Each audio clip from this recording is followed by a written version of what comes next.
السلام عليكم ورحمة الله وبركاته. مقعي وعلى عامر حسن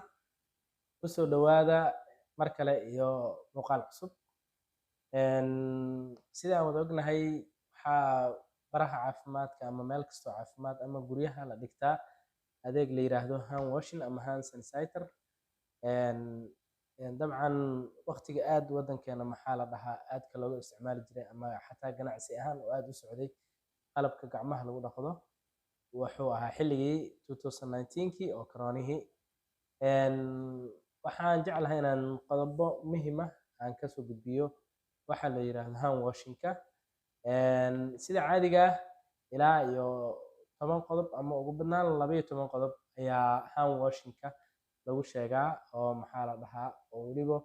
aad iyo aad hand washing sida saxda loo sameeyo markay tahay hand washing sanitizer-ka guryaha yaalla la isticmaalo wax badan maxaa la dhahaa jeermis dila saa'id ah ma ahan kaliya disinfectant maadooyin ah bisa ku jiro laakiin sida caadiga ah sidaan wada ognahay hand washingka caadiga ah oo la sameeyo qofka bani'aadamka caadi u sameeyo oo manual gacantiisa uu ku sameeyo ayaa ka wanaagsan hand sanitizer-ka diyaarsan hand washingka marka waxaa mar walba muhiim ah qofka inuu يعني technique-kiisa fahamsan yahay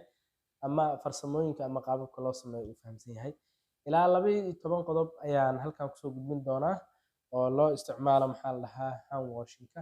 aan u bixiyay ciwaan uga dhigay exactly hand washingka saxda ah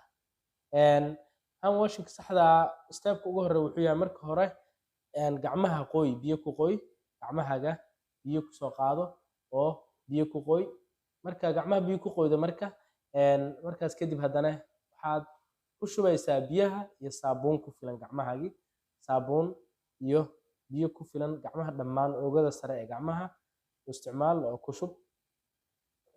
qodobka saddexaad wuxuu yahay isku xoq labada gacmood calacalahooda calacalaha gacmaha ayaad isku xoqaysaa qodobka afraad wuxuu yahay ama stepka afraad isgelgeli dhammaan farahaaga dhammaantood si fiican isku gulgeli oo maxaa la dhahaa tusaale ahaan oo kale saas oo kale dheh oo isgelgeli mar kale qodobka shanaad wuxuu yahay gacmaha isgelgeli ilaa iyo faraha aad ka gelgeliso marka gacmaha waxaa laga wadaa macnaha calacalahaaga isgelgeli ama palmka waxa loo yaqaano dhammaan gelgeli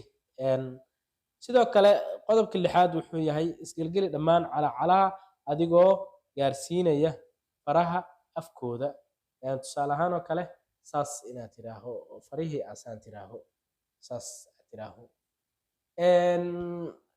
qodobka toddobaad wuxuu yahay marka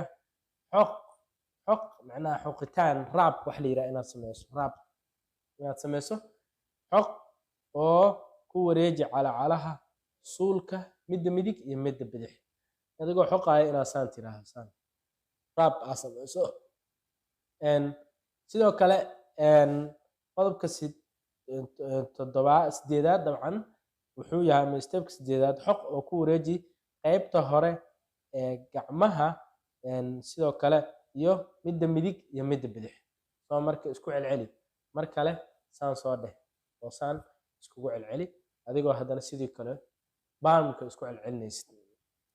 qodobka sagaalaad wuxuu yahay marka ku shub gacmahaaga biyo mar kale gacmahaagii biyo ku shub oo biyo isticmaal sidoo kale qodobka tobnaad wuxuu yahay qallaji gacmahaaga adigoo isticmaalaya shukumaan okay shukumaan ayaad isticmaalaysaa qodobka 11 wuxuu yahay gacmahaagu hadda waa nadiif soo gacmahaagu markaan way diyaar garoobeen nadiif inay noqdaan ay diyaar garoobeen qodobka ugu dambeeya wuxuu yahay isticmaal shukumaan si aad u damiso tubada meeshii aad isticmaalayso biyaha kaaga socdeen oo drainage-ka ahaayo oo biyaha kasoo qulqulayeen si aad u damiso oo turn off ugu sameyso shukumaan isticmaal marka waxaa la sameeyaa maxaa la dhahaa waxyaabo badan ayaa maxaa la dhahaa hand washingka dadku ay ka aaminsan yihiin ama qaladaad badan ayaa jiro oo hand washingka markii la sameynayo ah laakiin inta ugu muhiimsan 12kaas step ayaa loo isticmaalaa. waxaana ugu muhiimsan mar walba inaad maxaa la dhahaa thumbka ama suulka gelgeliso gacmahaaga, farahana iyaga isgelgeliso, meeshaan faraha afkooda ahne wasaqda ku jirto aad ka soo saarto oo saan u samayso. intaas aad ugu muhiimsan, inta kale qof walba wuu fahmayaa, saa waa la iska dhahaa. inaas ayaan kusoo koobaya insha allah hand washingka. waxaan rajeynayaa inaad wax badan ka faa'iideen. please haddii muuqaalkan uu kusoo gaaro isku day inaad noo share garayso, channelkana aad nala kala kiciso insha allahu tacaala. ha iloobin inaad mar walba asxaabtaada gaarsiiso. asalaamu calaykum waraxmatullaahi wabarakaatu.